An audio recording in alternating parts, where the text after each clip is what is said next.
Today we're going to be talking about everything currently known about Samsung's upcoming handset, which is currently being called the Galaxy X, and well, some people are expecting it to drop as early as by the end of this year.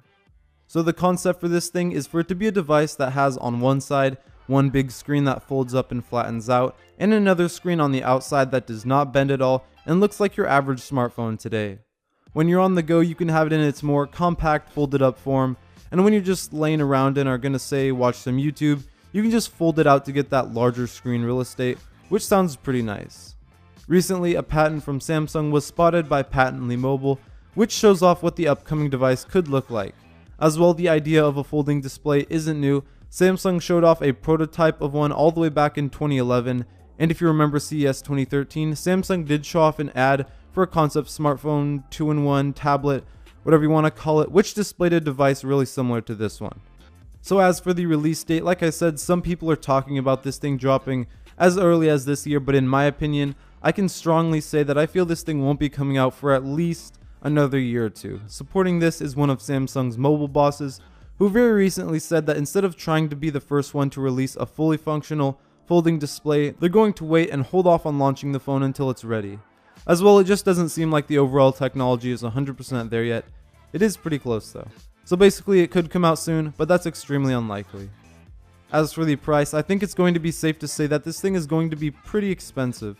Let's take a look at the current price of Samsung's handsets.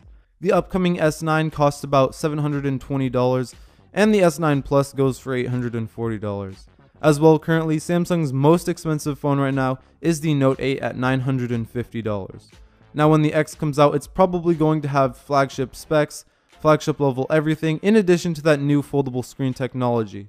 I think it's pretty easy to see and safe to estimate that this thing will easily go over $1,000, which is definitely pretty damn expensive for a phone, but I mean the iPhone X already costs $1,000, and the version with the upgraded storage goes for $1,150, so yeah.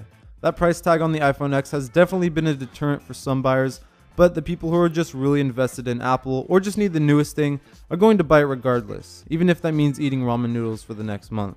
So I think the same thing will happen for the Galaxy X. Some are just going to see that price tag and do a backflip right out of that pre-order page, and then some are just going to buy it regardless because they want it. Something to also note is that the overall phone will most likely be a little bit thicker than your average phone, both in the folded up and out positions. One example is the ZTE Maxon M, which is just that. The phone is foldable and has two screens that can become one, but I doubt this is the design that Samsung will go for. Our best bet is a device more like the one in the patent I showed earlier. Then finally, for the naming of the device, since Samsung is already at the S9 and maybe having double digits in a phone's name is unappealing for them, some say the Galaxy X will be, the continuation of the S lineup, and the upcoming foldable phone will have a different name altogether. Something that I personally think that it could be called is the Note X, which seems kind of appropriate, but at this point in time, who knows. Thanks for watching. I'd love to hear what you guys think of this phone. Do you plan on buying it? Do you think it's too weird to carry around with you? Let me know in the comments. As well, don't forget to subscribe for more upcoming videos. And as always, I'll see you guys in the next one.